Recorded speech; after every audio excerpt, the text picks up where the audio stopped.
one of the great aspects of working in a 3D environment is once you've created something, in this case such as a room, it's easy to reuse it without having to reinvent the wheel. So let's grab the wall, hold Shift, that way it grabs everything in between, and drag and drop it onto floor. The reason for that is what you've done is you've now made the floor the parent. So anything you do to the floor, for the most part, will impact the children. So the floor is the parent, and the other objects are now the children.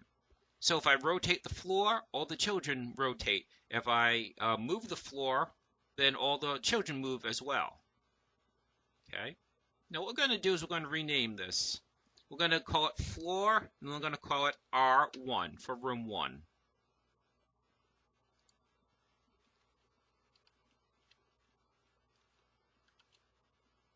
There we go. Now we copy, we paste, and as you can see, all the objects are there. Now we'll just rename this R2 for room 2. Slide it out, and there you go. With minimal effort, you now have a second room. Now you have to make a few tweaks because whatever wall is facing the doorway, you have to destroy that wall, which only takes a couple of seconds. Also, you probably don't want the doors lined up like this. You probably want them to have to like take a turn. So let's have it rotate away from the camera. So you rotate this, and as you can see, it's showing you this is rotating, so it looks like it'd be -90. Now we know what wall to destroy. We need to destroy this wall. And now once again we grab floor, which is the parent. We slide it over. And just like that, you now have 2 rooms.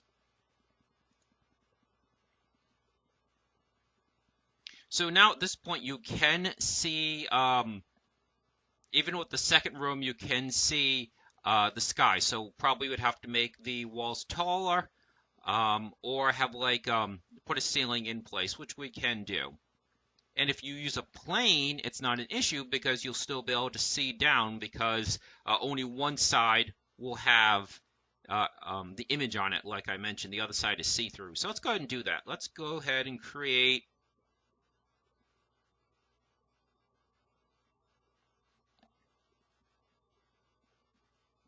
a plane. And let's make this 3. We doubled it, so 6.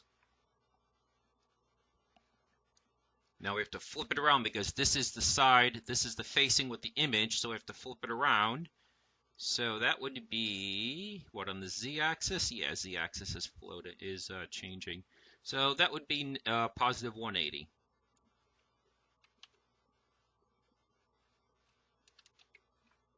Okay, so you can't see it, but it's there.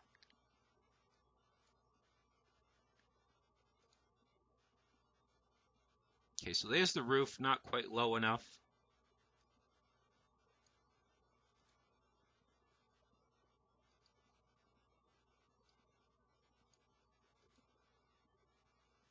There we go. So just like that, you have doubled the size of the area and you've added a roof. Now, let's add a door. And actually, we're going to add, we can either add 1 or 2 doors. By not having a door here, then it's effectively 1 room, other than the fact that, yes, it's 2 rooms, but since there's nothing blocking it, effectively it works like it's 1 room. So let's go ahead and put a door in. So, game object, 3D, cube, go ahead and name it door.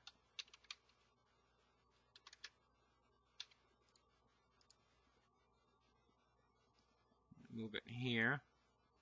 Actually, by the shadow, you can see this isn't where we want it to be. So that's where it disappears. So that's where we want it to be. Okay, so let's make this 4, 6. Might take a little tweaking to get it right, not to mention we really should put a frame around it. And Z would be... Actually, Z stays the same. It's Y in this case.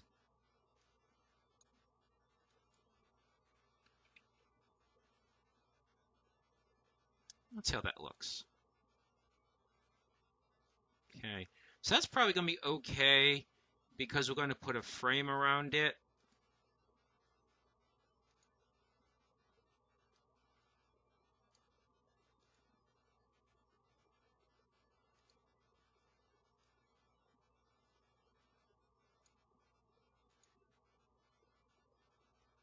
There, that's good. Now let's go ahead and give it a texture. So let's just create one manually. So right click, create, material, we'll call it door. Well, I usually end the word mat on it, but it's not a door mat per se. Let's call it door wood. We'll give it a shade of brown.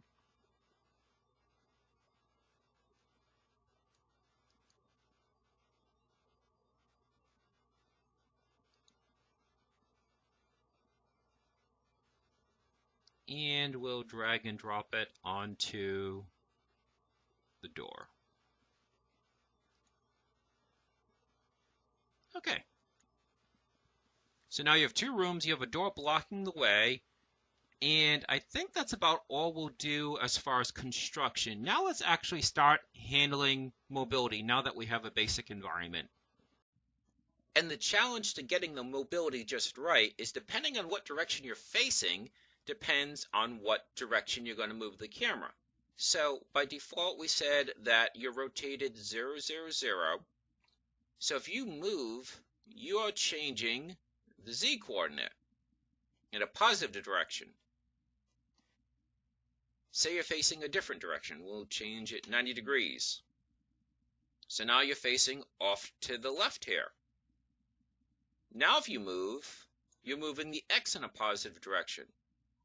And likewise, if you're facing backwards, it'd be a negative Z, and you're facing right, or facing the other direction rather, it would be a negative X. So depending what direction the camera is facing, alters what coordinate has to be changed. That's the challenge. So you both have to track rotation and position. So I've come up with a control scheme that's easy to program. It would be slightly intuitive for the player, so you probably wouldn't use this in your final game, but it's just meant to get you started on the idea of tracking rotation, tracking position, and then you can build upon this when you actually make your final game. So let's go ahead and create a script.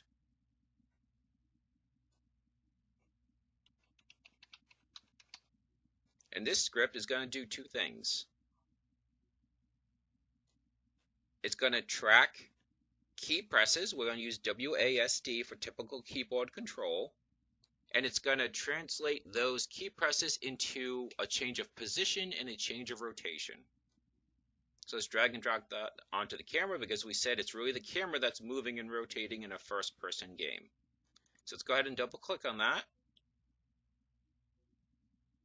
And at the top here, we're going to create 7 variables. I'm just going to paste these in, and then I'll explain them one at a time. That way you don't have to see me typing a lot. Okay, so the first 4. Public, key code, and then the name of the variable. What a key code variable does is a key code variable lets you assign, as it suggests, a key. If you press that key, then it acknowledges, it captures that you've pressed that key, and then you can do something with that information. So public key code in the name of the variable, move N, move S, move W, move east, move E. In other words, north, south, west, and east. It's not actually north, south, west, and east because there are no polar directions in the game, but for our purposes, I'm using that terminology because I want to impress upon you that you're moving and rotating in an absolute direction. Some games use like a tank control where pressing W is just forward. Well, in this case, all 4 buttons are forward. It's just forward north or forward south, forward west, or forward east. Second ones are floats. That means you can use a decimal. So whereas this is going to be assigned a key, this is going to be assigned a number. And what we're going to use the three coordinates for the camera. So the X position, the Y position, and the Z position. And this mirrors the starting positions. So let's go ahead and save this. And we'll go to the main camera. And here's all the variables appear that we just made. And like I said, position is 0, 3, 0, X 0, Y 3, Z 0. So these mirror those. So let's go ahead and assign those keys. So move N, we said we're going to use WASD. So there's W, S for south, and then west is going to be A, and then east will be D. All right, let's go back to our script now that we've assigned keys. Now what we need to do is in the update section, because we want this to happen every single frame, because update runs once per frame, we're going to put in an if statement that says if one of these keys has been pressed, then do something. So if input dot get key, and if you notice there's three versions. Reason for it is get key will return a true statement as long as the key is being pressed. Get key down is only true for the single first frame that the key is pressed down. Get key up is only true for the first frame that the key is released. We can talk about in a different video why you would use those, but in short, get key as opposed to the other two is a rapid fire scenario, and that's what we want.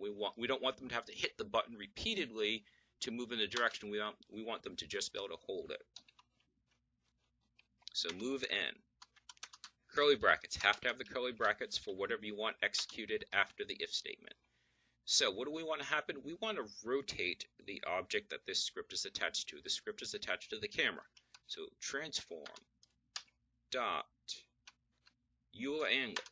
Now I said rotate, but we want to rotate it to an absolute direction. So Euler angles ignores the current rotation and just sets it to an absolute rotation. So it ignores the current direction it's facing and just says, I want you to face 90 degrees or 100 degrees or 180, whatever.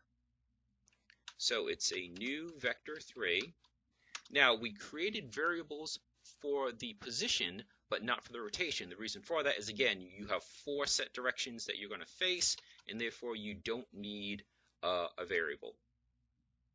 You can just do a constant. So we said that by default, when you're facing the door, it is 0, 0, 0, X, Y, and Z.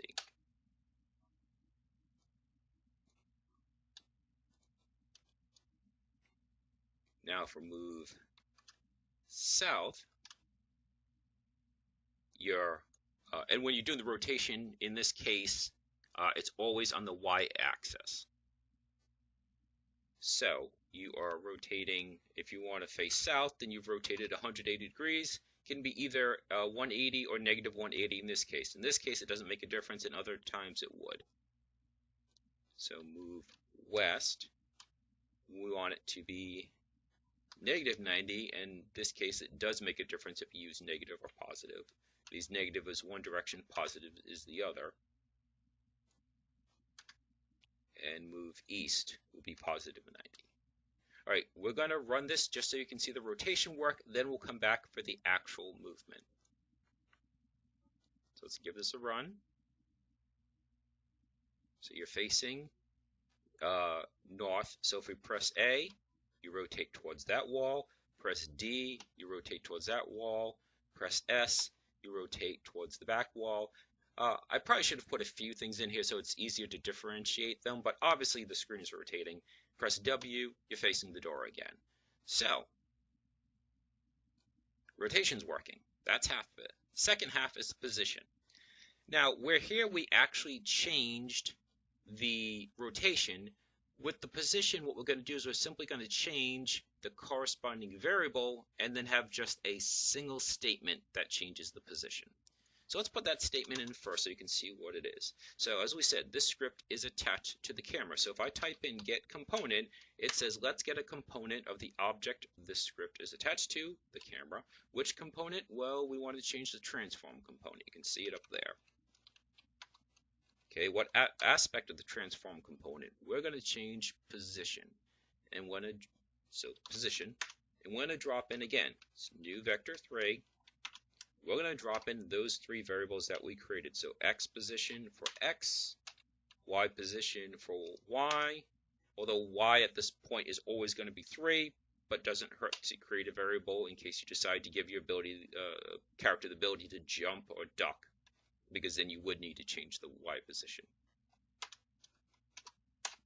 So x, y, and z. Now that in and of itself does nothing, because this starts off as 030, so that means it's in the update section. It's outside of the ifs, so every single frame it's setting the camera's position to those. Well, they're not changing, so we need to make the changes in the if statements. So if you're moving north, we said it's going to be an increase in z, so z POS plus equals. So what this says is whatever z is equal to, add to it. So this is how you make a cumulative value.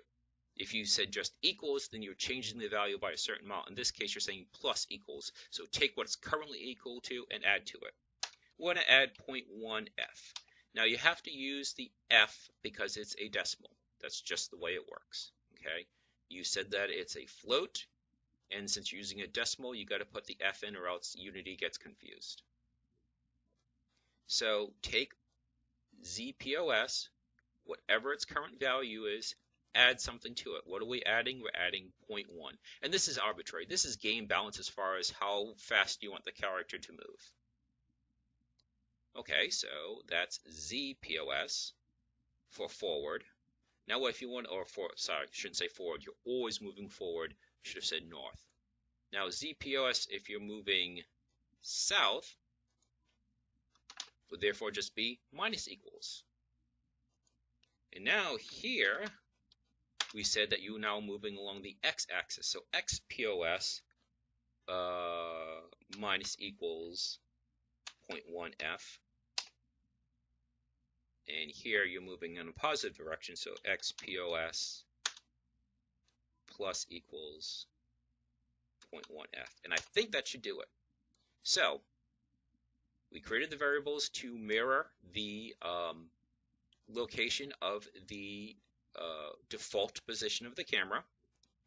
When you press a key, it rotates you into a fixed direction and then takes that variable and modifies it by a certain amount. In this case, it's modifying it by a constant. And then it takes that variable and applies it to your current position. So it's saying, okay, what is the current Z position? Take it, increase it by 1, and now apply it. And that should do it.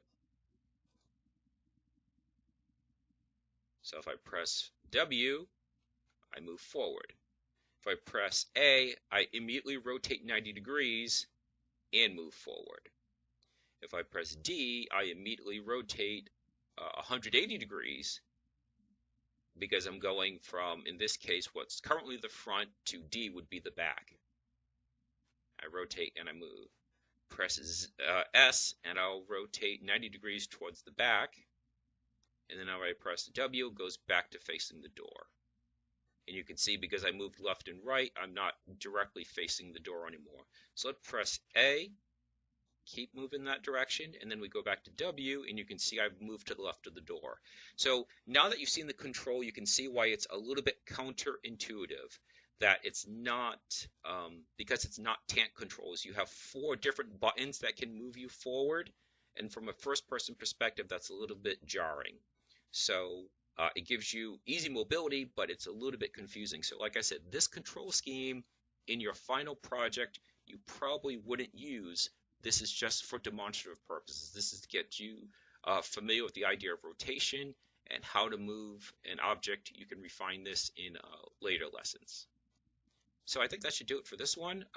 We will add, in the next one, we'll start adding objects that you can interact with, like opening the doors and stuff.